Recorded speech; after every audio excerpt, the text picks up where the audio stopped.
Bene, spero si senta. Intanto grazie a tutti i presenti per essere qui questa sera. Come avete visto sul volantino si discuterà di cultura in senso lato e cultura poi del turismo, cultura dello sport, che sono tre degli argomenti del nostro programma. Io non mi dilungherò molto, anzi sarò molto breve. E per parlare di cultura, turismo e sport, questi tre grandi argomenti, non bisogna dimenticarsi, secondo me, anche del tema del territorio, ovvero sia bisogna ripartire dal territorio, dalla sua tutela e dalla sua valorizzazione, una valorizzazione sostenibile però del territorio, per poter poi implementare, portare avanti discorsi legati alla cultura, al turismo e allo sport. Questo anche per ricordare il prossimo incontro che faremo proprio il 20 in biblioteca, dove discuteremo proprio della tutela del territorio e di come poterlo valorizzare, non più però attraverso cementificazione selvaggia, grandi opere oppure cattedrali nel deserto, ed esempi a Vittorio ne abbiamo, a partire da Piazza Meschio, e questo lo discuteremo nello specifico proprio il 20. Questa sera avremo tre interventi per illustrarvi brevemente alcuni punti del nostro programma su queste tre tematiche, da parte di tre dei nostri candidati in lista. Poi ci sarà l'intervento dei due esperti del settore del turismo. Stasera ci parleranno di turismo sostenibile, ecosostenibile, quindi ci faranno una carrellata un po' più precisa di tutte queste nuove, diciamo, frontiere anche del turismo. Sono due geologi, uno lo conoscete già se avete avuto modo di ascoltarlo ancora il 15 aprile, che è Gianluca, che è già stato con noi, Gianluca Piccini, che ci ha aiutato. Questa sera ha portato anche il suo collega, ho dimenticato il nome in questo momento, Emiliano, giusto? Ok, che ci illustrerà poi nello specifico appunto questo argomento.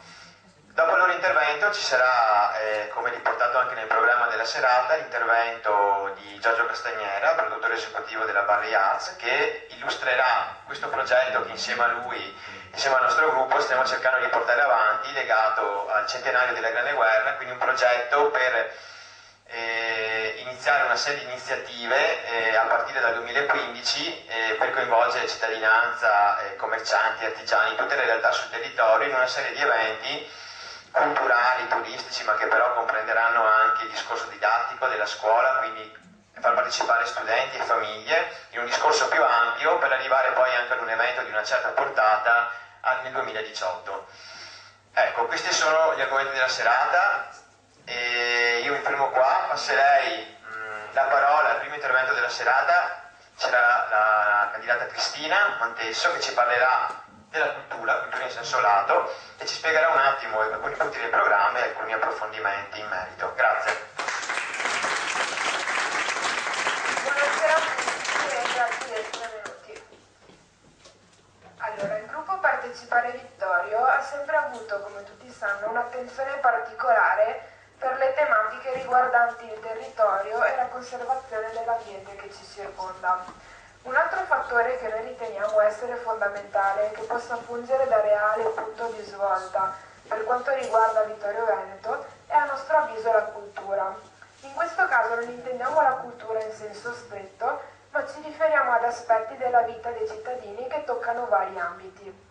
Come tutti già saprete, Vittorio Veneto è una città d'arte, vale a dire rientra in quei comuni che si distinguono dagli altri per particolari peculiarità artistiche o architettoniche e hanno il vantaggio di poter avere una certa autonomia, ad esempio nella gestione degli orari degli esercizi commerciali. Nonostante il nostro territorio possa apparentemente partire avvantaggiato rispetto ad altri, proprio per le sue peculiarità storiche e artistiche, nella realtà dei fatti il business legato al turismo culturale attualmente non è di certo uno dei fattori trainanti dell'economia cittadina. Questa condizione è dovuta a diversi fattori. In primo luogo una scarsa valorizzazione del vastissimo patrimonio artistico presente nel suolo del Vittoriese, che spesso è ignoto anche agli abitanti stessi. Inoltre, un ulteriore motivo di esiguo afflusso turistico è senza dubbio da ricercare in un inadeguato piano di promozione territoriale. Basti pensare che le diverse esposizioni stabili presenti in città sono visitabili esclusivamente su prenotazione o addirittura chiuse al pubblico. Noi riteniamo che per poter ridare valore a quello che è stato un po' dimenticato negli ultimi anni è necessario vedere come se Vittorio fosse un grande museo a cielo aperto. La nostra idea è quella di istituire a livello amministrativo la figura di un curatore, proprio come quello presente nei musei, vale a dire una persona, o meglio un team di esperti del settore, che sia in grado di considerare Vittorio come un unico grande museo, così da stabilire preventivamente un calendario di eventi e di programmazioni di circa 2-3 anni, in modo tale che tutto sia coordinato e non ci siano sovrapposizioni di nessun genere. Come abbiamo sempre ribadito, dal nostro punto di vista, deve prendere sempre più rilievo il ruolo delle associazioni vittoriesi, che riteniamo debbano essere maggiormente valorizzate rispetto a quanto lo sono adesso. Una nostra volontà, ad esempio, sarebbe quella di far rinascere i notturni, che nacquero dalla cooperazione di diverse associazioni che collaboravano insieme per diversi mesi in autunno e inverno ad un unico progetto culturale di musica, teatro e per performance di vario genere. E poi durante l'estate portavano 80 serate diverse alla cittadinanza e apportavano un po' di vivacità agli stati vittoriesi. La nostra volontà è proprio quella di far tornare delle formule simili a quelle dei notturni che permettono alle associazioni di collaborare di nuovo tra loro e dare nuova linfa alla vita culturale di Vittorio, ovviamente con il giusto supporto strutturale ed economico dell'amministrazione. Secondo noi inoltre è indispensabile trovare una giusta collocazione per queste associazioni e come abbiamo già detto in precedenza daremo tutto il nostro supporto alla consulta culturale vittoriese dell'area Fender, sia per quanto concerne la costruzione del parafender che per il suo sostegno ordinario. Ricordiamo che attualmente la consulta riceve un rimborso spese molto esiguo dal comune che non le permette nemmeno il pagamento delle bollette. Per noi è molto importante rilanciare Vittorio come città dei musei. Come già anticipato in precedenza, sono tanti gli spazi utilizzati come esposizioni museali fisse o temporanee, ma il problema è che non c'è assolutamente coordinamento tra queste entità, che quindi rimangono nell'ombra sia per i visitatori sia per i vittoriesi, che non sono a conoscenza delle bellezze da cui sono circondate e di cui potrebbero usufruire. La nostra idea è quella di avere un'entrata gratuita nei musei per i vittoriesi e una card, un biglietto unico per i turisti, comprensiva anche di spostamenti con i mezzi di trasporto. Per quanto riguarda i contenitori in cui ospitare le nuove sedie espositive o la biblioteca stessa, abbiamo pensato di utilizzare degli edifici dismessi che sono a decine nel suolo cittadino. Anche per quanto riguarda Villa Papadopoli e il relativo parco, siamo favorevoli al mantenimento delle strutture. Non dobbiamo assolutamente vendere la villa a privati, deve essere patrimonio di tutti i vittoriesi. Il massimo sarebbe che diventasse un centro culturale a 360 gradi, contenente oltre alla biblioteca anche un caffè letterario ed altri spazi dedicati all'arte e alla cultura che possono attirare anche fruitori esterni. Come abbiamo detto inizialmente, è importante rivalutare Vittorio da un punto di vista non solo culturale in senso stretto, ma anche più ampio. Bisognerà ad esempio recuperare un senso estetico di cultura che con gli anni è andato scemando, ad esempio attraverso la sinergia di artigiani, commercianti e artisti che con un'operazione simbiotica facciano delle azioni per migliorare la città anche da un punto di vista estetico ed acquisti un maggiore valore che le permetta di essere più fruibile anche a livello promozionale e turistico. Abbiamo pensato che di fondamentale importanza debba essere anche la rivalutazione culturale in misura di cittadino, vale a dire tutte quelle dinamiche della vita di tutti i giorni che possono rientrare in una dimensione culturale. Vittorio si propone come modello a tutto tondo per le famiglie che abbiano voglia di vivere la città, come anche per i giovani che vogliano incontrarsi e sentire musica. Servono dei contenitori anche per questo tipo di attività che al momento sono inesistenti. Ci sarebbe ancora moltissimo da dire perché Vittorio è una città davvero ricchissima di potenzialità a livello storico-culturale. Chiudiamo con un'ultima proposta che è molto interessante da vari punti di vista. Come accade già da diversi anni in Trentino Alto Adige, riteniamo che una via innovativa e che potrebbe avere molti riscontri sia economici che turistici è quella di far diventare Vittorio il setting di scenografie per il cinema. Questo aspetto è molto importante se ben sfruttato, in quanto può portare sia un incremento di lavoro attraverso l'utilizzo di artigiani e operai locali e può permettere di avere notevoli benefici a livello fiscale, in quanto le Field Commission godono di particolari agevolazioni che possono avere vantaggiosi sgravi a livello fiscale qualora dimostrino di investire sul territorio. Vi ringrazio, ho finito e passo la parola a Barbara.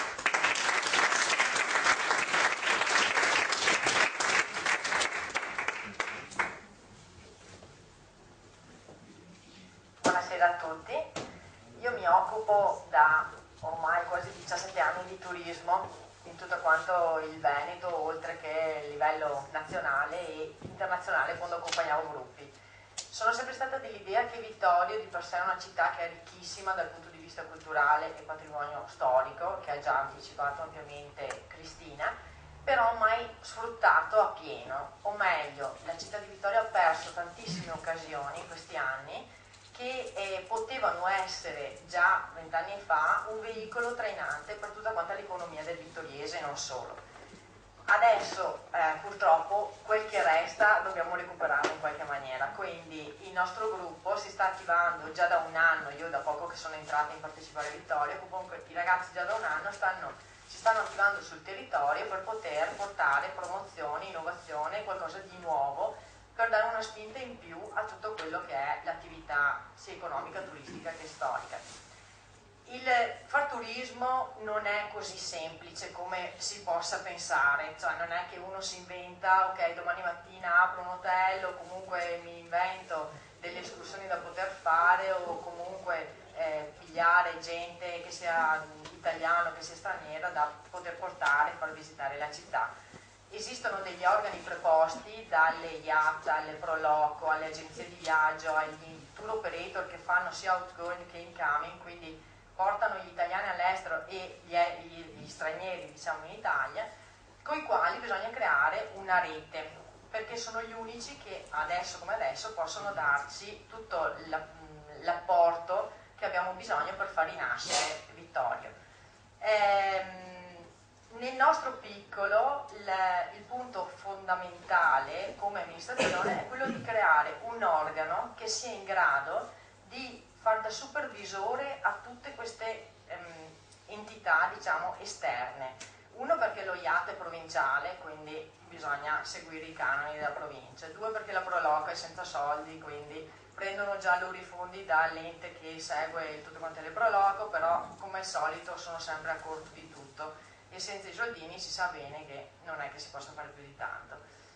Creare una sinergia tra tutte quante le strutture, dall'albergo allo IAT alla Proloco, può portare veramente dei sani risultati, e questo ne è un classicissimo esempio delle realtà piccolissime come Follina, per un hotel 5 stelle lusso per il quale ho lavorato, che nel suo piccolo ha creato un impero, soltanto portando ad esempio l'abbazia di Follina del 1200. Cioè, dico, Vittorio ha un patrimonio storico che è 10 volte quello che potrebbe essere l'abbazia di Follina, quindi è tutto da sfruttare. Oltre a questo, sinergia con le strutture alberghiere. Purtroppo, come tutti i buoni vittoriesi, siamo un po' chiusi, quindi non creiamo legami tra le varie strutture. Se a me arriva un gruppo che mi mancano 2 o 3 camere per piazzarlo, non è che chiamo il collega e gli dico le 2 camere ti posso passare queste 4 persone che ho in più. No, piuttosto gli dici all'operatore: guarda, al massimo puoi avere spazio per 30 persone anziché 40. Questa è la realtà appunto che ho vissuto qui. Poi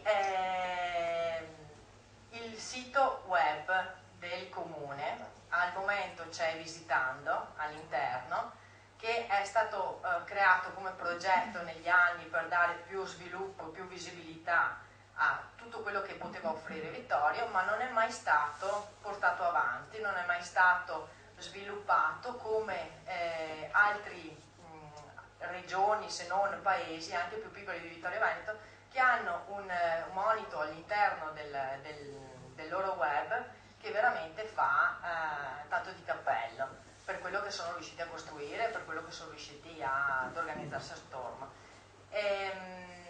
Quindi potenziamento di quello che è la pagina, diciamo, sul su internet della città, non soltanto per quanto riguarda il territorio nazionale, ma soprattutto per l'estero, perché è quello che al momento è più fruibile in cash, diciamo, quelli che hanno un maggior potere d'acquisto e che possono venire e spendere nella nostra città. Tutto ciò, organizzato in maniera coerente e in sinergia, può portare veramente una rinascita economica. Poi Vittorio Veneto sarebbe da prendere e ribaltare sottosopra, perché ci sono tantissime cose da dover fare perché sia abile sotto tutti gli aspetti. Uno, per eccellenza, per il portatore d'handicap non ci sono delle strutture adeguate dove possa arrivare e sentirsi trattato tra virgolette normalmente, perché purtroppo le nostre strutture sono piccole, non tutte hanno gli ascensori, non tutte hanno delle camere che siano abili per i diversamente abili, e quindi sarebbe tutto quanto da mettersi a tavolino, strutture ricettive, pro loco, amministrazione, e vedere di trovare fuori delle soluzioni buone per tutti quanti. Poi uno dei punti dove io punto tanto è che Vittorio Veneto è la cosiddetta cittadella dello sport. Lo sport inteso come attività che produce economia.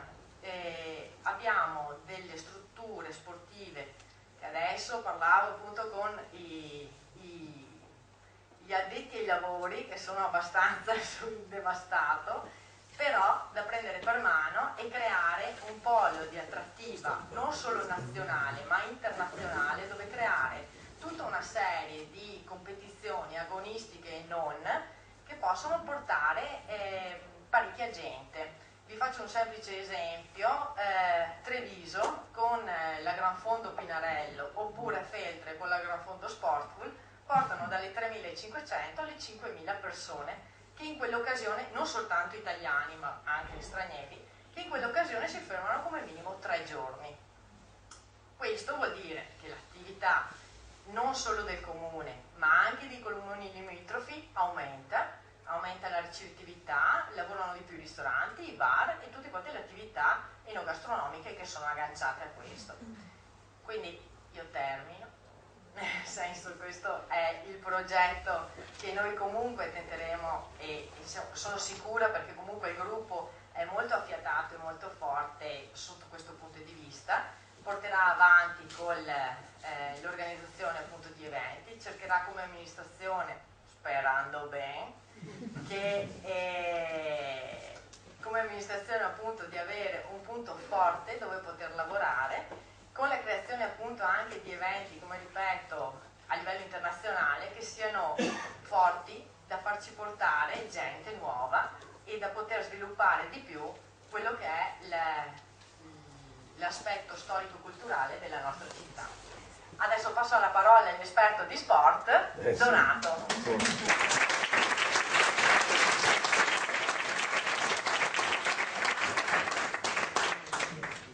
Già attaccato, sì. Va bene. Inizia il programma, però penso di uscire a parlare a braccio. Allora, magari quello che andrò a dire potrebbe sembrare contraddittorio rispetto a quello che ha detto la Barbara, ma non lo è, perché appunto secondo me bisogna proprio guardare le cose a 360 gradi. Quindi esiste chiaramente una tipologia di sport strettamente collegata al turismo, quindi anche all'economia, però esiste anche, e deve esistere proprio per poter riuscire a riempire gli spazi della nostra città, anche lo sport a livello di base. Allora, quando si parla di sport a livello di base, chiaramente bisogna pensare alle scuole. E si sente? Sì, perché fischia. Poco? Si sente bene? E da questo punto di vista vorrei riuscire prima a farvi capire quello che diceva la Barbara, strutture che potenzialmente potrebbero essere efficaci, che potrebbero soddisfare tutta la popolazione, ma manca il coordinamento e il giusto e corretto utilizzo delle palestre, ad esempio. perché noi ne abbiamo molte, ma sono piuttosto abbandonate, non sono seguite. Già l'altra sera il mio collega Massimo Cettorin diceva della palestra di Pontavai, e poi sia al mattino quando ci sono le scuole, sia al pomeriggio vengono utilizzate male. Ad esempio una palestra grande come quella di Pontavai magari ci stanno 15 ragazzini e basta, e quindi quello lì non è sicuramente un utilizzo congruo della situazione. Basterebbe, per esempio, lo abbiamo detto un sacco di volte anche quando collaboravo con l'associazione Pallacanestro 15 anni fa, 20 anni fa ormai, basterebbe un telo scorrevole, l'utilizzo anziché longitudinale trasversale, e in questo caso si risolverebbe, l'utilizzo sarebbe doppio, si risolverebbero anche problemi di costi, quindi le società sportive che utilizzano la struttura hanno un risparmio notevole. Il discorso delle strutture poi è anche gravato dal fatto che non c'è una manutenzione ordinaria. Bisogna sempre intervenire, magari ci fosse anche quella straordinaria, ma non c'è mai neanche quella straordinaria. E allora non sono assolutamente seguite.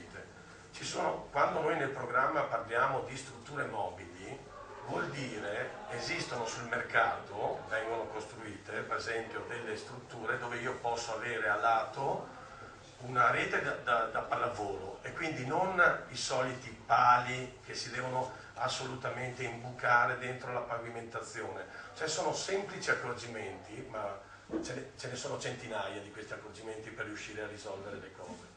Fra l'altro poi questa situazione è aggravata dal fatto, come diceva la Barbara prima, che a Vittorio Veneto purtroppo non c'è mai la volontà di collaborare. Ogni piccola associazione, piccola o grande associazione, vuole lavorare in esclusiva. E questo è un grosso problema. Non si riesce, ci si fa le scarpe praticamente. E servissero per camminare e correre poi. Ma quindi il problema da risolvere è proprio questo. Cultura sportiva vuol dire stili di vita verso una situazione dove ognuno personalmente aumenta la propria autostima mentre fa le attività, quindi a livello di giovani collaborare con le maestre, con gli insegnanti, con tutti gli operatori, anche in modo trasversale. Non è detto che dobbiamo rimanere solamente nel settore dello sport o della scuola, ma attraverso il discorso dell'organizzazione sia di grandi eventi, ma anche un'attività motoria continua, strettamente collegata con quelle che dovrebbero essere le attività di base. Cioè lo sviluppo del ragazzino deve essere assolutamente controllato e adeguato. Noi purtroppo invece come adulti, e questo è un grossissimo errore, lo noto io quando vado a fare l'operatore, anche adesso sto andando a Cisone, a Follina, sempre con il discorso del mini basket, purtroppo adoperiamo il ragazzino come un potenziale campione, e questa è la distorsione dello sport. Se noi guardiamo lo sport televisivo e mediatico, ecco, probabilmente non dovremmo prendere esempio da queste situazioni, perché lo sport è anche quello spontaneo. Non dobbiamo assolutamente assillare i ragazzini, e fino a 12, 13, 14 anni loro devono sviluppare lo sport spontaneo. Noi invece vogliamo subito precocizzare tutto, riuscire a farli nuotare immediatamente a 5 anni e mezzo. Ma io posso portarlo, si sentono tanti genitori che dicono ma io posso portarlo a 4 anni. Forse 4 anni è un po' presto, no? E quindi deve essere una molteplicità di esperienze. Ed ecco perché nel programma noi abbiamo il fatto che il comune, il potenziale sindaco, speriamo, me lo auguro vivamente, il potenziale sindaco segua e ricostruisca la capacità di dialogo fra gli operatori, quindi la consulta sportiva, quella che è stata completamente abbandonata.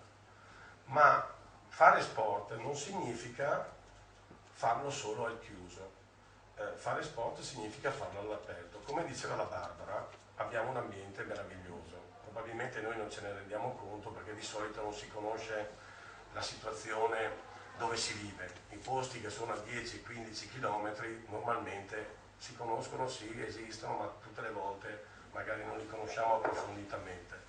E allora la colonna vertebrale, che è la pista pedonale e ciclabile che abbiamo lungo il Meschio, lì di tanto in tanto, con strutture adeguate che non si usurano, piccoli campetti in modo tale che i ragazzini vadano spontaneamente, ma che ci sia chiaramente un controllo continuo rispetto alle strutture. Chiaramente devono essere di materiale resistente. Faccio solo un esempio. Quante volte avete visto, noi ne abbiamo parecchi di campi esterni, sia per quanto riguarda il calcio, sia per quanto riguarda la pallacanestro, però mettono sempre strutture che con la situazione meteorologica si usurano, compensato pressato dei canestri. I ragazzi si appendono e chiaramente basterebbe stendere una volta sola il plexiglass e chiaramente quello lì ti è resistente alle intemperie, a tutto, e praticamente risolverebbe il problema e naturalmente risparmio. Allora, potrei dire tutto, però vi invito solamente, potrei dire altre cose, però vi invito solamente a seguire e a leggere quello che abbiamo scritto sul programma sullo sport. Dico una cosa sola, perché questo è importante, perché bisogna capire com'è lo sport. Lo sport scolastico è completamente abbandonato. Noi insegnanti di educazione fisica o gli insegnanti che si interessano a queste cose siamo continuamente assillati dalle problematiche economiche, cioè non arrivano finanziamenti, oppure arrivano finanziamenti e non vengono completamente spesi. L'organizzazione scolastica è molto ristretta, tutti vorrebbero fare teatro, fare musica, fare sport, entrare nella scuola perché chiaramente c'è l'utenza, c'è il numero delle persone, però purtroppo le scuole in questo momento alcune fanno solo da spugna, ma non riescono a scegliere le attività. Bisognerebbe riuscire a scegliere le attività. La scuola, come si è detto anche in altre serate, porta 3.000 studenti delle scuole superiori e probabilmente si allarghi a tutti gli ordini e grado e arrivi a più di 4.000. Ed è chiaro che è lì la vitalità della situazione.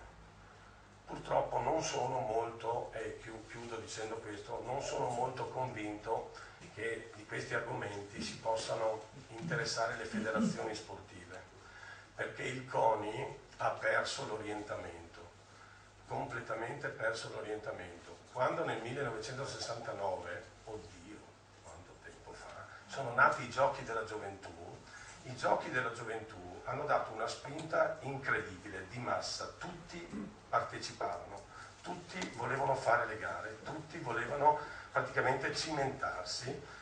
Poi negli anni '80 purtroppo, siccome si è voluta vedere una sola concezione dello sport, cioè quella, diciamo così, permettetemi, consumistica, quella dove sostanzialmente io devo comunque devo arrivare primo, e per arrivare primo poi adopero anche altri mezzi che non sono molto leciti e noi sappiamo quali sono, e dopo vediamo le distorsioni. L'esempio ultimo del super mega tifoso che controlla tutta la situazione e tutta la nazione sopra una ringhiera. Abbiamo avuto il nostro macio, no? Che riesce a... Ecco, questo sicuramente non è un esempio di democrazia. E allora, la democrazia che cos'è? È riuscire a partecipare, a coordinarsi, a confrontarsi, anche a litigare. Se è il caso ed è opportuno, si litiga anche. L'importante è poi raggiungere l'obiettivo, che è quello di riuscire a risolvere i problemi della nostra città. Grazie.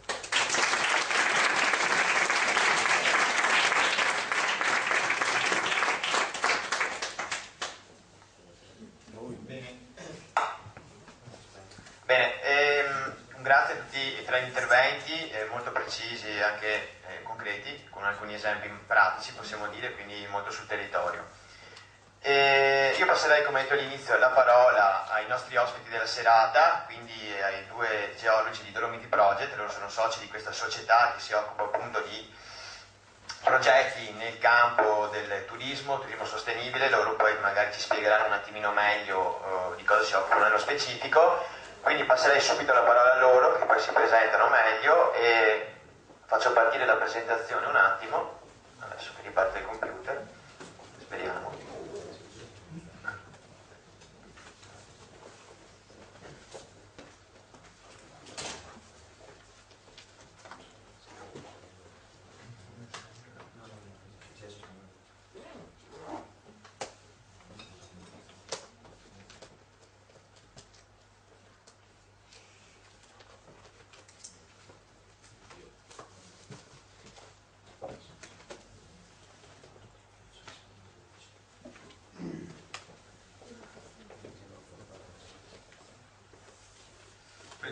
Buonasera a tutti. Innanzitutto volevo ringraziare Alessandro e la sua squadra per averci dato la possibilità di fare questo intervento stasera, dove parleremo di un argomento un po' particolare, un po' nuovo, del quale noi ci occupiamo come società. Io faccio una breve introduzione di quella che è appunto la nostra società e della filosofia che ispira il nostro modo di lavorare, dopodiché lascerò la parola al mio collega Emiliano, che è l'esperto, diciamo, della situazione, e vi parlerà appunto delle caratteristiche del turismo ecosostenibile. Noi siamo una società giovane, siamo nati 4 anni fa, formata da geologi, e siamo nati sull'onda, diciamo così, di un progetto importantissimo che è stato la proclamazione delle Dolomiti a patrimonio mondiale dell'umanità. Alcuni di noi hanno anche lavorato nell'ambito di questo progetto, quindi la conoscenza, il background che ne è derivato è stato per noi molto importante, e anche le idee, la filosofia che sta alla base di progetti come questo ci hanno indotto a provare a fare anche dell'economia con delle idee un po' nuove e un po' diverse, diciamo, dal solito. E infatti noi abbiamo fondato questa società che ha come motto, chiamiamo così, la valorizzazione della geodiversità, che è il concetto che vedete espresso qui. In poche parole, che cos'è? In pratica è un insieme di oggetti nell'ambito di un territorio, di oggetti che sono geologici, le rocce, i fossili, i minerali, ma anche geomorfologici, le forme e i processi che danno luogo a queste forme, idrologici, quindi l'acqua e la sua azione, pedologici, i suoli e le loro caratteristiche. La geodiversità è un concetto molto ampio, all'interno della geodiversità, diciamo, vi è contenuta anche la biodiversità, che da essa dipende, ma anche possiamo chiaramente linkare alla geodiversità l'uomo, la sua presenza nel territorio e la sua attività. Quindi valorizzare la geodiversità significa un attimo capire quali sono le caratteristiche importanti di un determinato territorio, e questo serve per la sua conservazione, innanzitutto, molto importante, serve anche nel campo della geologia e non solo, per anche la pianificazione e la gestione del territorio. Ne abbiamo parlato nell'incontro l'altra volta e noi lavoriamo anche su questo, ma serve anche, è molto importante anche nell'ambito dell'economia. In che senso? Per noi è stata molto importante la lezione dell'UNESCO, nella quale, diciamo, il concetto di patrimonio dell'umanità non è un semplice, diciamo, porre un cappello di salvaguardia, di protezione di un elemento naturale o culturale, naturale nel caso delle Dolomiti, culturale può essere ad esempio Venezia, ma l'UNESCO tiene molto di conto anche di un altro fattore, cioè della presenza dell'uomo e delle sue attività nel territorio. Perché questo è importante? Perché, diciamo, è inutile ormai pensare di riuscire a salvaguardare dei territori semplicemente ponendoci dei divieti o dei cappelli, diciamo, delle leggi e basta. È molto importante sapere che nei territori vivono le persone con la loro economia e che queste persone possono e devono diventare loro stesse degli attori protagonisti nella gestione del territorio. Solo così i nostri territori possono essere, diciamo così, conservati, valorizzati e si possono produrre forme di economia nuova, e tra queste c'è anche appunto il discorso del turismo. Bene, quindi noi ci siamo ispirati a questi valori, nel nostro lavoro seguiamo progetti di vario tipo, che sono gli assi dei nostri lavori, che vanno dalla conservazione alla valorizzazione, la promozione dei territori e la frequentazione, quindi il passaggio dei turisti in questi territori.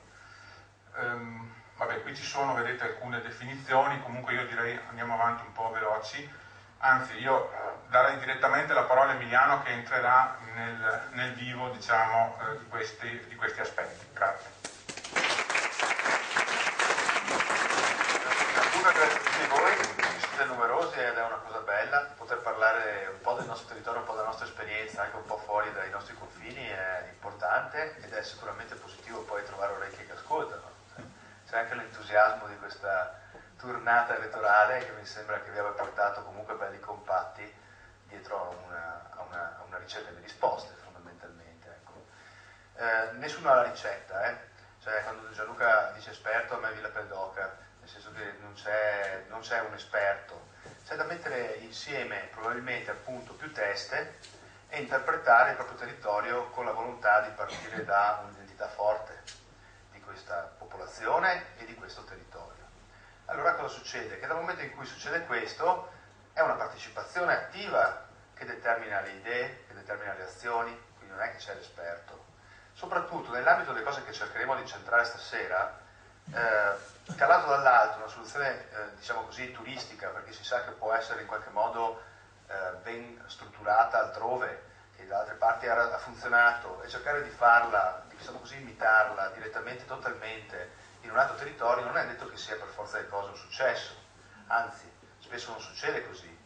La cosa che va fatta, e torno sulla partecipazione attiva, è quella di risvegliare le caratteristiche peculiari di un luogo, prenderne coscienza e manipolarle con una finalità che può essere quella dello sviluppo, okay? Anche economico, poi ci aggiungiamo un po' di paroline, sostenibile, responsabile, che fa bene sicuramente. Queste cose le abbiamo sicuramente prese come sfondo a partire proprio dalla questione dell'UNESCO noi, no? Cioè è stata una grande provocazione per il territorio dolomitico rientrare nel patrimonio dell'umanità. Ci sono 4 idiomi, 5 province, ci sono quelle a statuto ordinario, ci sono quelle a statuto autonomo, cioè l'Encasin, i Dolomiti, il piano di gestione generale delle Dolomiti UNESCO, l'Encasin, no? Quindi non sarà assolutamente banale uscire da questo, però l'UNESCO ha sfidato questo territorio a trovare dei piani di gestione funzionali alla conservazione, valorizzazione e promozione per le generazioni future, conservare il patrimonio. Quindi dal momento in cui provi a far turismo, ma anche artigianato, ma anche industria, ma anche mobilità, tutto quello che volete, ti deve venire in mente che sei fautore del futuro del patrimonio. Quindi è una provocazione forte. Noi altri siamo partiti con un'impresa, con un SRL, per fare servizi, ma abbiamo dovuto mettere a statuto una buona base etica di approccio, che può essere fatto anche per un SRL, non è che solo le associazioni possono muoversi con eticità, mentre gli altri nei gagni del mercato devono per forza di cose muoversi come gli squali. No, si può partire anche in un SRL con una base etica forte, orientata a strutturare un'economia ben precisa, sceglierla la strada e i valori dai quali partire. Quindi è una questione, un riconoscimento mondiale, prestigio, visibilità, soprattutto responsabilità, appunto è una grande opportunità, c'è una sfida che c'entra con l'Unione e noi a forza di lavorarci vediamo che questa cosa non è che si riferisca solo a là. Questo modello che esce dall'analisi dei 2 valori universali che hanno riconosciuto le Dolomiti, che sono il paesaggio e la geomorfologia, questa sintesi fra queste 2 cose, includendoci l'uomo perché nel paesaggio c'è l'uomo, lo sapete, territorio è territorio, quando c'è un osservatore che guarda, interpreta, agisce, quel territorio diventa paesaggio, se no non è paesaggio, è solo territorio. Quindi deve essere la persona che agisce e la comunità che agisce nel paesaggio. Ecco, in quest'ottica la logica è proprio quella di trovare un senso a questa sintesi e dire qual è la strada per esserci in maniera conservativa, valorizzante, promozionale, ma anche vera, perché è quello che conta soprattutto. E quindi questa cosa va bene altrove, non va bene solo in Dolomiti. Le Dolomiti sono queste, le Dolomiti UNESCO, va bene, devono essere unite. Altra sfida grossa di questo patrimonio, vi lancio lì degli spunti che vanno bene anche a voi, sono sicuro, è il fatto che è composta da più ambiti. Vedete questi 9 sistemi, queste 9 macchie arancioni che vedete lì, sono 9 sistemi, gruppi di montagne messi insieme. Però, per un motivo proprio anche scientifico, oltre che estetico, paesaggistico e scenico, sono da giudicarsi tessere di un mosaico o partiture di una sinfonia. Il complesso, la meraviglia, il patrimonio dell'umanità, il valore universale riconosciuto dall'UNESCO sta nell'insieme di queste cose, cantate all'unisono. Quindi va capito che tutto il territorio vittoriese, se la guardiamo adesso decidendo di prendere come modello quello che sta succedendo lì o quello che comunque è stata la provocazione di UNESCO e l'applichiamo qua, anche il vittoriese, fascia in montagna, fascia in collina, fascia in pianura, differenze, centri culturali molto grossi, importanti, di arte, altri centri rurali più o meno invasi dalla modernità, ma qualcosa si è sicuramente conservato, fasce naturali con elevato grado naturalistico, ambientale, c'è tutto un insieme di cose da integrare in un progetto turistico, per esempio, ma anche su altri progetti in contemporanea. E la partita sta sicuramente non nelle parti più isolate e più, diciamo così, in montagna, nel caso delle Dolomiti, su in alto nelle crode, ma anche qui magari gli aspetti più naturali. La partita non si gioca in mezzo in bosco o su in cima al colle, la partita si gioca nelle valli dove si prendono le decisioni, dove si orientano le scelte e quant'altro. Parlare di turismo è una cosa interessante perché effettivamente, nonostante la crisi mondiale, degli ultimi anni, il turismo è un segmento in crescita, tendenzialmente in crescita, ha avuto anche lui delle inflessioni in questi anni a seconda dei momenti, però a livello mondiale il turismo occupa un sacco di persone, sono 235 milioni di persone occupate nell'ambito del turismo e regala un PIL al PIL globale il 9,3% del PIL globale, l'industria turistica mondiale, ed è una tendenza in crescita, sempre di più. Ci sono tutti gli stati più importanti che hanno regimi, vedete il grafico lì sotto, in alto, vabbè, con delle inflessioni nel 2009 che c'è stato proprio il crackdown anche negli Stati Uniti eccetera, ma si riporta sempre in alto ed è in crescita in tanti posti, Svizzera, e in Italia la stessa cosa. Anche in Italia abbiamo un territorio molto molto ricco, lo sappiamo tutti, sia dal punto di vista naturalistico, dal punto di vista paesaggistico e culturale, no? E anche lì però ce la giochiamo relativamente bene, nel senso che ci sono posti consolidatamente forti sul piano turistico, penso a Venezia, e ci sono posti che hanno magari delle chicche incredibili che si perdono la possibilità effettivamente di costruire delle economie serie su questo piano. Però in ogni caso c'è una grossa parte di mercato legato al turismo ed in crescita anche in Italia. Quindi sappiamo che ci sono ulteriori fasce turistiche interessate a viaggiare, perché ormai ci sono paesi nel mondo che si sono arricchiti negli ultimi anni, penso alla Cina, penso all'India, penso al Brasile stesso che ha avuto un grosso boom economico ultimamente, dove persone hanno adesso la possibilità di realizzare un sogno, che è quello che abbiamo tutti nella testa, di uscire dai propri confini e andare a scoprire qualcosa di nuovo. E quindi sono disposti a viaggiare. Quindi c'è una massa di persone, però sempre partendo dalla provocazione Dolomiti UNESCO faccio un presupposto, che bello, c'è da sfregarsi le mani, c'è un mercato in crescita, c'è un sacco di attenzione per il territorio italiano, attenzione però, perché noi dobbiamo orientare anche il tipo di turismo che vogliamo. Quindi, sempre partendo dalla provocazione delle Dolomiti UNESCO, il mondo di adesso è fatto così, no? Finanza, economia, società e pianeta all'ultimo posto, se ce ne ricordiamo il più delle volte, e c'è da rovesciare i termini, partire con un cuore al centro del territorio, quindi parliamo di pianeta, le sue risorse naturali, ed è per quello che valorizziamo la geodiversità, perché partire proprio all'origine, no? Il territorio e la sua conformazione e le sue risorse. È su quelle conformazioni che hanno deciso di fare la chiesa là, il paese lì, la città qua. È su quella conformazione che l'uomo si è orientato ad interpretare il territorio nei secoli. E quindi è centrale e subito collegata alla società, appunto, perché è questa interpretazione che offre il racconto e l'entusiasmo da offrire al turista, perché sennò cosa si consegna a un turista? Una cartolina? Non basta, no? Poi viene un'economia, ma all'ultimo posto viene una finanza, e non può condizionare sicuramente tutto. Vado avanti veloce, quando dicevo prima, sono più le dimensioni da mettere insieme, c'era un approccio sistemico, è integrato, un po' come quello del corpo umano, fra organi, vene, sistema linfatico, tutto è funzionale a tutto e soprattutto tutto funziona per il resto. Ed è così che deve andare, quindi ci deve essere una grande rete di relazioni sul territorio e ci includo nella partita turistica tutti gli ambiti possibili e immaginabili.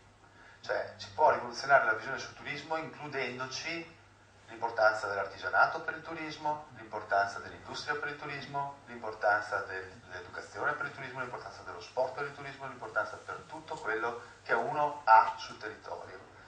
Perché alla fine quello che devi, tra virgolette, vendere, passatemi il termine, ma anche di questo si tratta poi alla fine, quello che devi vendere è la tua identità, quello che sei, quello che è questo luogo.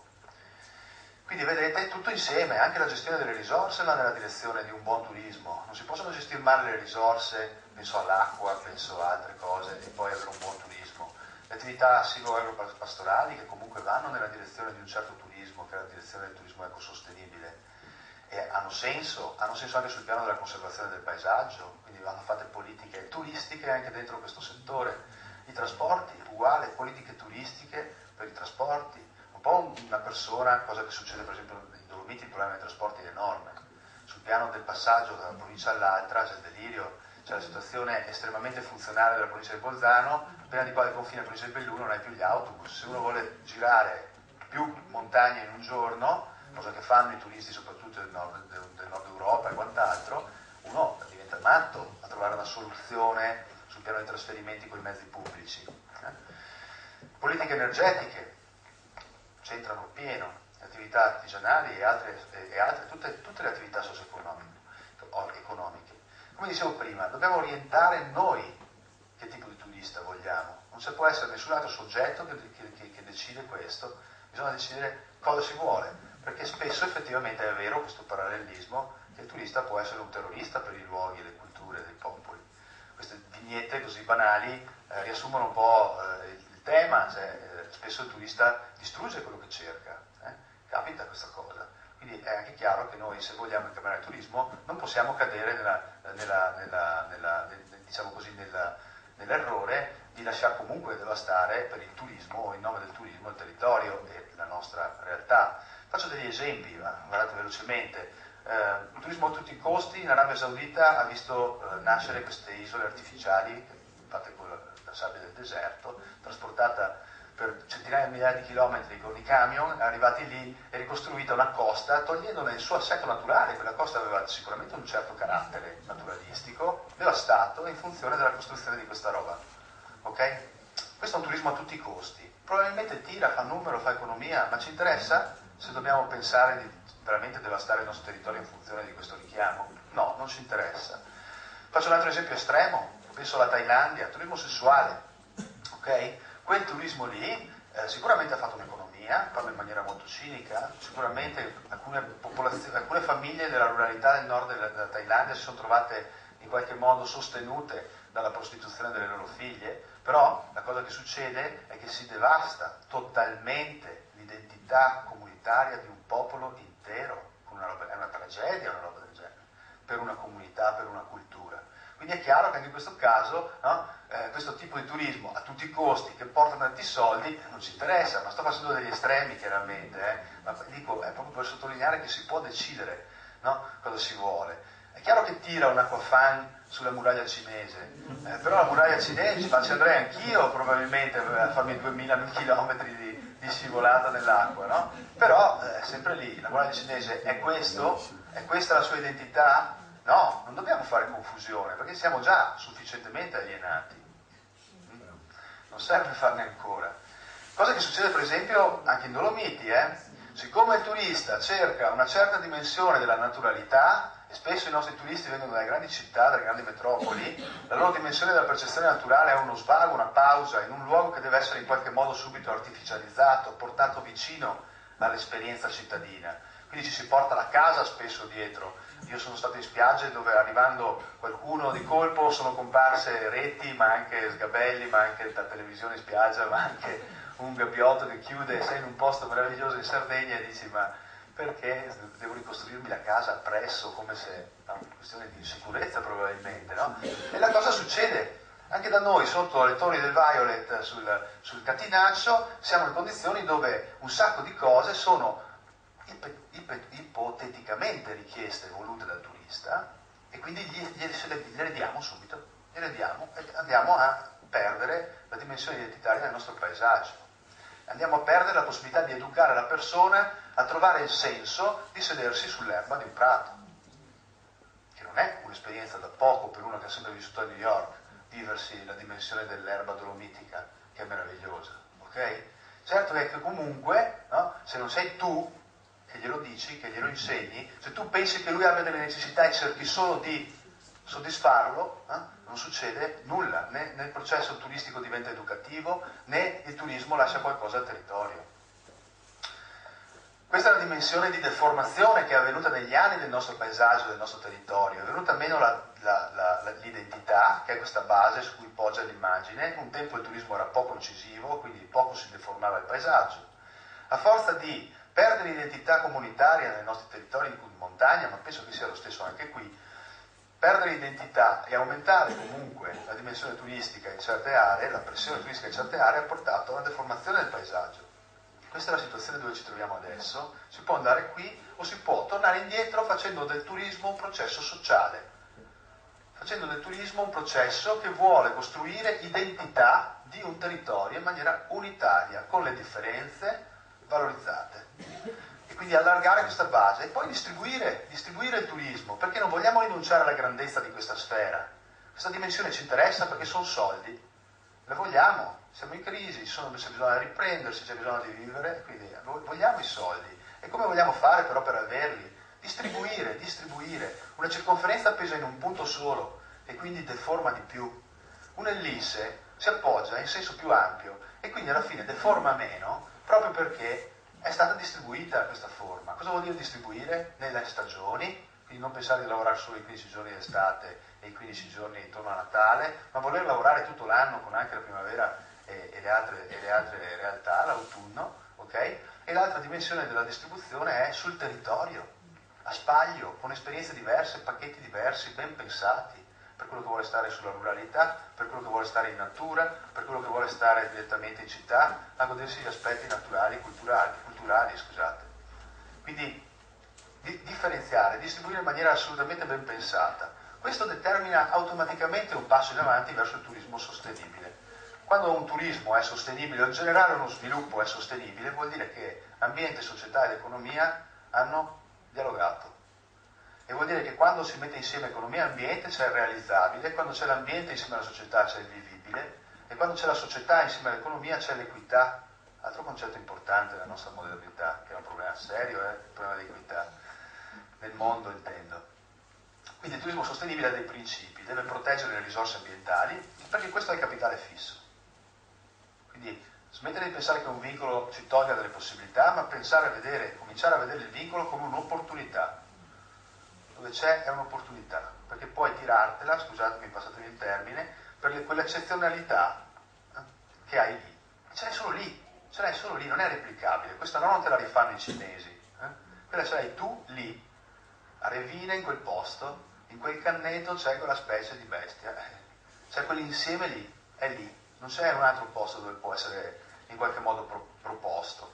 Deve portare in primis reddito e qualità della vita ai locali e deve garantire esperienze di qualità. Vedete, insieme al reddito c'è anche la qualità della vita. Non pensate che l'ecoturismo, il turismo sostenibile, sia l'ambito più remunerativo in assoluto nell'ambito turistico. Sono altri turismi che fanno più soldi.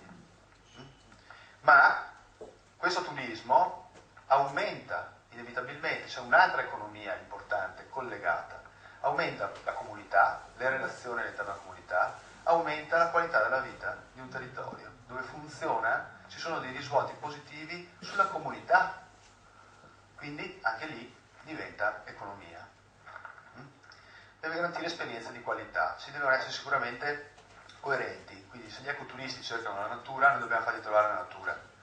Se cercano un certo tipo di stile di vita e magari nel bed and breakfast dove vanno o nella struttura ricettiva dove vanno non trovano una raccolta differenziata, è un problema. Questi cercano coerenza, quindi dobbiamo essere sicuramente bravi a fare quello che vogliamo essere e comunicare.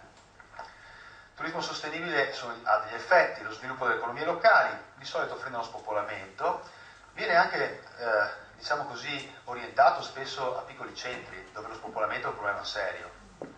Quindi anche questa chiave può essere, in un ambito turistico qui nel Vittoriese, bisogna differenziare, ribadisco, nucleo culturale Vittorio con altre realtà culturali sul territorio, nucleo naturale / rurale su un'altra fascia di territorio differenziato fra la fascia in gola, quella che va su verso il Fadalto, e la fascia collinare verso l'esterno.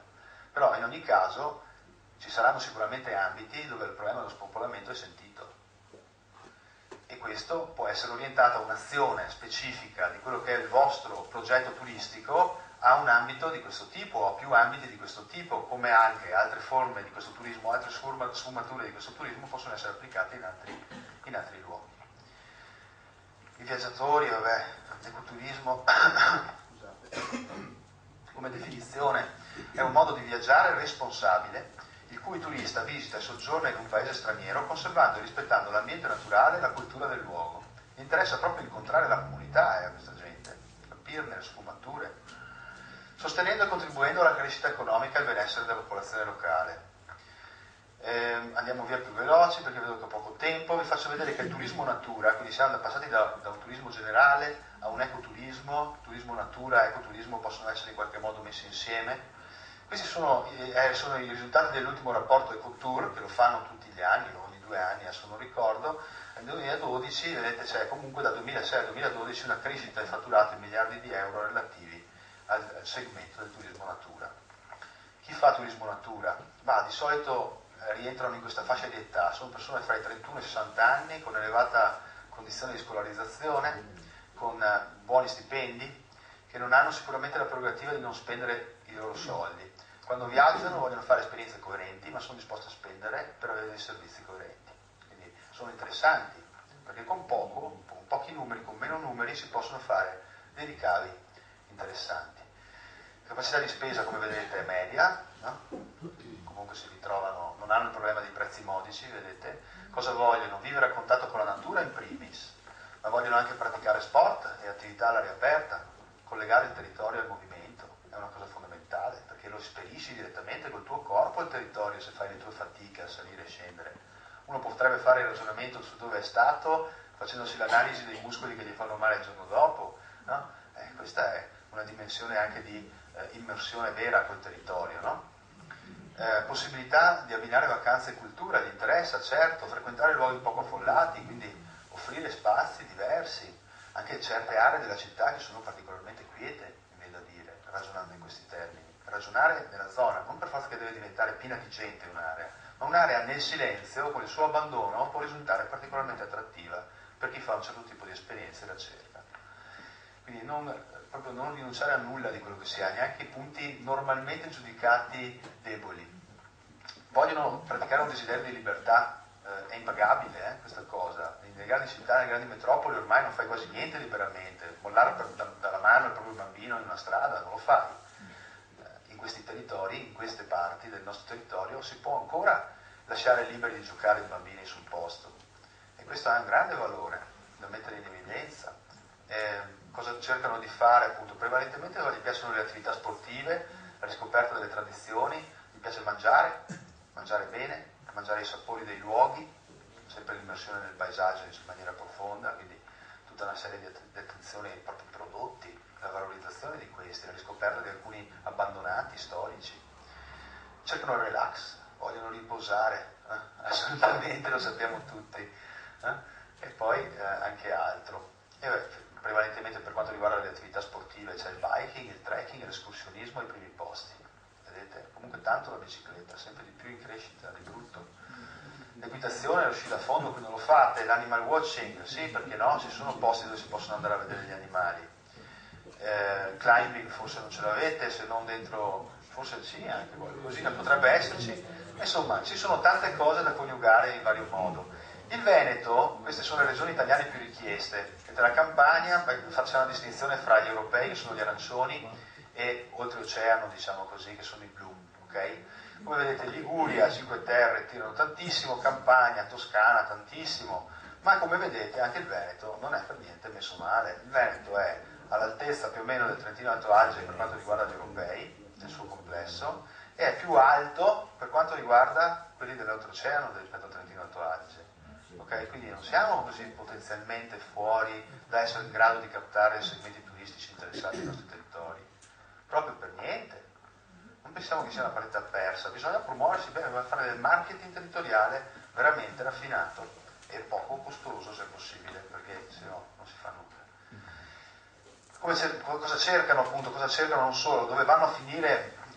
Su quali località prevalentemente? Parchi e aree protette, riserve marine, vabbè non vi interessa, montagna in parte ce l'avete, turismo rurale ce l'avete potenzialmente, borghi belli ne avete, turismo lacuale ne avete, agriturismo se non ce ne avete si può fare, no? E comunque immagino che ce ne sia. Cosa fanno questi? Fanno fondamentalmente che tipo di ricettività cercano, diciamo? Prevalentemente sono gli agriturismi, quindi un contatto che dia sempre, come dicevo prima, l'idea di un contatto profondo con il territorio, con l'ambiente, ma anche i bed and breakfast. In quest'ottica, se ci sono buoni agriturismi e un bel numero di bed and breakfast, si possono costruire realtà tipo l'albergo diffuso, che è una cosa estremamente interessante, che va promossa assolutamente, e quella lascia dei buoni risultati. Nel Bellunese qualcosa è nato e stanno dando molto alle comunità locali, ribadisco, hanno questo effetto sociale di rivitalizzazione dell'identità. Campeggi, va bene, appartamenti e case private, anche gli alberghi possono essere messi in gioco sicuramente in questa logica, quelli che ci sono, perché no? A me viene un po' male pensare di costruire nuovi alberghi in Dolomiti, ma è una visione molto personale, mi rendo conto. Quindi farei a meno, io farei una distribuzione dell'ospitalità più che si può vicino alle case delle persone, con questa partita che vuol dire che il turista è accolto quasi fosse un cittadino temporaneo dalle persone che ci vivono nel luogo, e le persone che vivono in quel luogo costruiscono dei pacchetti insieme a degli esperti del loro territorio, del settore turistico, ma che comunque siano orientati a dire adesso li vogliamo, magari fra 15 giorni non li vogliamo, vogliamo stare in pace, consapevoli di quando voler interagire col turismo anche, no? Perché non è che tutto l'anno sempre comunque secondo me fa bene, si perde appunto anche la dimensione con la propria intimità. Quindi distribuire, costruire una dimensione di saper cosa voler dal turista. I tempi di permanenza, come vedete, i weekend sono prevalentemente i weekend, un giorno che non vuol dire turismo, vuol dire riuscire a farli dormire almeno una notte e fare un po' di turismo in realtà, però il weekend è comunque una mira buona, nel senso che questa gente, o sempre di più forse anche in relazione al discorso della crisi, non fa più il pacchetto vacanza di una settimana o di 2, si orienta sempre di più a pacchetti brevi. Quindi saperlo vuol dire costruirgli l'offerta adeguata a quella che cerca di andare nelle loro direzioni. Va bene, il geoturismo. Il geoturismo, quando dico geo, non dico solo sassi, quando dico geo dico geografia del territorio, quindi veramente tutto. E c'è anche la società, c'è anche la dimensione antropologica, c'è tutto. E quando dico geoturismo, ormai noi in Dolomiti Project siamo abituati a cominciare a parlare di geoturismo di comunità. Il turismo di comunità è nato negli Appennini, un luogo nello specifico Cerreto Alpi, dove stavano per morire perché erano in pochi, no? Hanno fatto i briganti del Cerreto e hanno fatto il turismo di comunità. Hanno costruito una cooperativa paese dove tutti sono iscritti alla cooperativa e quando aprono le porte ai turisti occupano le case e c'è un introito diviso per tutti, occupano i ristoranti e c'è un introito, fanno attività, fanno le guide, fanno le visite guidate e c'è un introito diviso per tutti, cioè tutti quei 100 che sono rimasti beneficiano dell'operazione Briganti del Cerreto, turismo di comunità a Cerreto Alpi. È un sogno una roba così, è una piccola utopia, però una cosa del genere con altri livelli di efficacia può comunque mettere in piedi processi virtuosi. E si può fare. Allora, noi abbiamo fatto degli esperimenti in giro nel nostro territorio, siamo andati a Lamon, dove c'è una base identitaria abbastanza forte, non so se conoscete un po' le storie dei lamonani, perché sono strani e particolari, e la cosa è stata voluta dall'amministrazione. Hanno proposto quindi di fare un percorso di geoturismo di comunità. La prima cosa che abbiamo fatto è stato quello di cercare di capire quali erano le peculiarità del territorio, e l'abbiamo fatto anche in maniera scientifica, quindi abbiamo analizzato il potenziale geoturistico di tutto il territorio, facendo delle mappe di quello che è il potenziale geoturistico. Si fa con un geodatabase, un po' di formulette applicate. Okay? Questo è uno strumento di decisional making, cioè chi ha in mano questo documento può decidere dove orientare le sue politiche. Okay? Quindi decide che quest'area ha questa vocazione, quest'altra non ha quest'altra, ci destinano dei fondi qui per quest'anno, mettendo in relazione al resto che devono sviluppare sul resto del territorio con i fondi successivi, programmi a lungo termine, perché sennò non funzionano. Sempre di più le politiche moderne sono orientate ai programmi del giorno dopo, tutto subito il giorno dopo. Invece il lungo termine l'abbiamo perso. È necessario per questi progetti, assolutamente, cioè, bisogna avere una visione generale e costruire piano piano dei percorsi proprio perché si cerca di costruire cellule integrate. E quindi è molto complicato, c'è molta dimensione della partecipazione, persone, identità e relazione quindi come centro del tema. Questa è la carta che ne esce alla fine del potenziale geoturistico, ok? Quindi sai che c'hai delle aree orientate a un certo tipo di cose e altre orientate ad altre, in relazione alle strutture turistiche potenzialmente turistiche già presenti sul territorio. Abbiamo fatto un altro esperimento a Zoldo dove siamo partiti da un marchio di qualità turistica per le zone, specificatamente per le strutture ricettive. E in queste strutture ricettive si è richiesto non tanto, sì anche la faccenda della lampadina risparmio energetico, qualche attenzione su questioni relative all'ambiente, senza dubbio sì, però cosa si è richiesto? Che gli operatori fossero consapevoli del loro territorio e fossero in grado di comunicarlo. Quindi queste persone, per avere quel marchio di qualità, hanno fatto un corso di formazione specifico sulle caratteristiche eccezionali del loro territorio.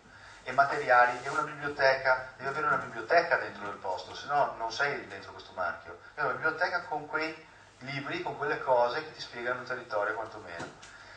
Abbiamo fatto un blog che deve rimandare sul sito delle prenotazioni del consorzio turistico, immagino che ci sia un consorzio turistico anche qui, o no?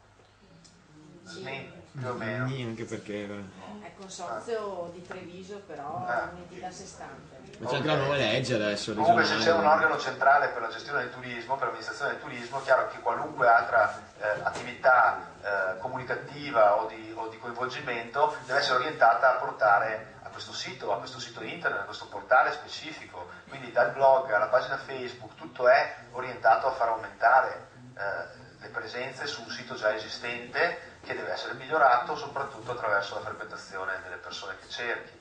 Lavorare molto sui social, chiaramente, lo sapete tutti. Ormai queste partite qua, per quanto anch'io sia un po' restio, perché non vengo dalla generazione di quelli che sono nati col computer, ma in ogni caso sì, vanno prese in mano, insomma, assolutamente.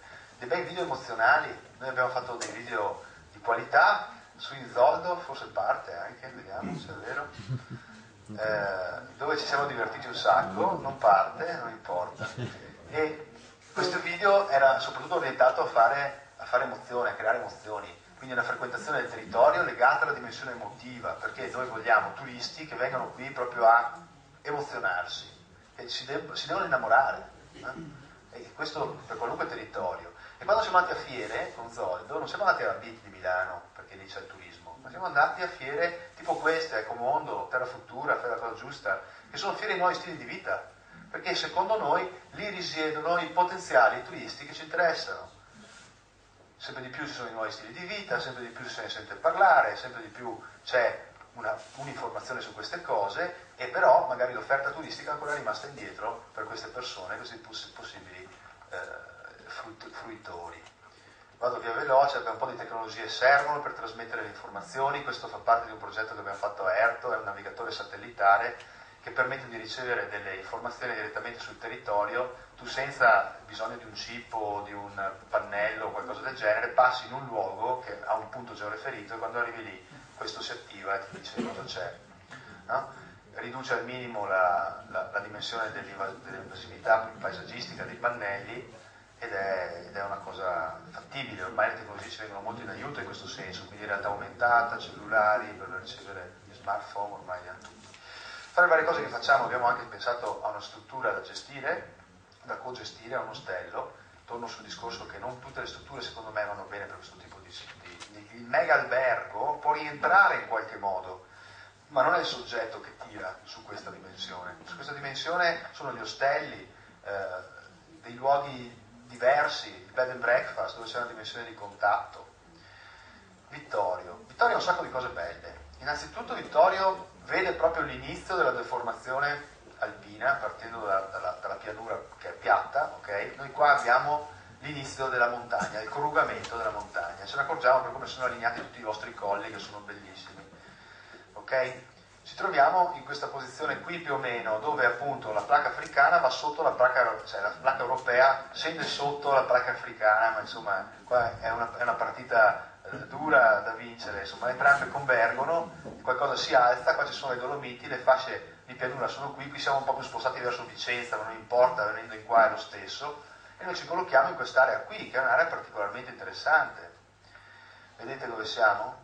Quindi abbiamo, come ho detto, un territorio che canta bene, di differenze specifiche fra parti in montagna, fra l'altro parti con rocce tutte piegate, strane, quindi forme anche particolari del territorio, che avete solo voi, ribadisco, ci sono delle peculiarità, e una pianura aperta verso Venezia, per esempio. Vi ho parlato di Dolomiti, quelle sono qui, vi parlo di Venezia, questa è qui, voi siete a metà, è un'opportunità incredibile per il territorio vittoriese, anche sul piano turistico, essere ponte di relazione fra le Dolomiti e Venezia. Cominciate a interpretarla così, non siete patrimonio dell'umanità, almeno non ancora, però no? Avete Venezia e le Dolomiti, e voi potete essere una tappa di mezzo per flussi di turismo da una parte all'altra, che si spera, anche i Dolomiti auspicano che ci siano questi ponti con Venezia, no? Quindi prima o poi succederanno. E voi siete qua, è strategico, non saperlo, orientare le proprie scelte in questo senso. Come dicevamo, parte in montagna, parte in pianura, che questo giallino un po' più giallino, e questa porzione qui più verde, la parte in pianura, collina, scusate, e pianura. Con una storia molto particolare, come dicevo prima, le parti di montagna piegate che danno tutta una serie di morfologie molto particolari alle dimensioni dei versanti, ok? Come in questo caso si vede bene la situazione della piega, della grande piega, vedete? Con una serie di sistemi di faglie che vanno verso le ville lago, e poi altre parti che sono state impilate, quasi verticalizzate in alcuni casi, con queste strutture molto particolari del vostro territorio. E quello che se ne determina in mezzo, aree pianeggianti, possibilmente frequentate nel corso dei migliaia di anni e modellate dagli esseri umani. La stessa cosa vale per questa bellissima valle che va verso le Vine. E quello che avete di culturale lo sapete solo voi, e vedete come anche in una dimensione di questo tipo si vede qua sotto come proprio tutto va nella direzione di questa geodiversità. Cioè qua si vede l'orientamento delle vie, l'orientamento delle case, strette dentro un precostituito geologico, dentro un'eredità geologica, e gli esseri umani hanno dovuto farci i conti. E di conseguenza siamo le nostre rocce, siamo la nostra terra, ma veramente in maniera profonda. Senza considerare che ci sono anche un sacco di strutture positive, no? C'è questo centro famoso in Europa, archeologico, sulla Revine, ok? Di dimensioni che sono sicuramente interessanti. Il turismo lacuale, i tedeschi vanno fuori di testa per il turismo lacuale, lo sapete, e probabilmente cominciano anche a esserci alcune persone che hanno scoperto questo luogo. Secondo me, se ci fosse più orientamento unitario nel fare promozione, costruita bene, sicuramente ci sarebbe un risultato maggiore. Quindi è il territorio che ci insegna, e soprattutto il territorio ci insegna equilibrio. In montagna è particolarmente vero, cioè un limite è lo strapiombo, il precipizio. Se passo di là sono morto, se sto di qua mi salvo, cioè non ci sono dimensioni intermedie. E la montagna, forse come tutte le cose belle veramente, sono in un equilibrio precario, ok? Noi tutti. E noi dobbiamo imparare questo, con tutta la voglia di costruire del futuro significativo, perché ce ne vuole veramente di brutto, considerando come siamo messi nel mondo. Io ho finito, l'ho presa lunga, mi rendo conto, vi ringrazio tantissimo.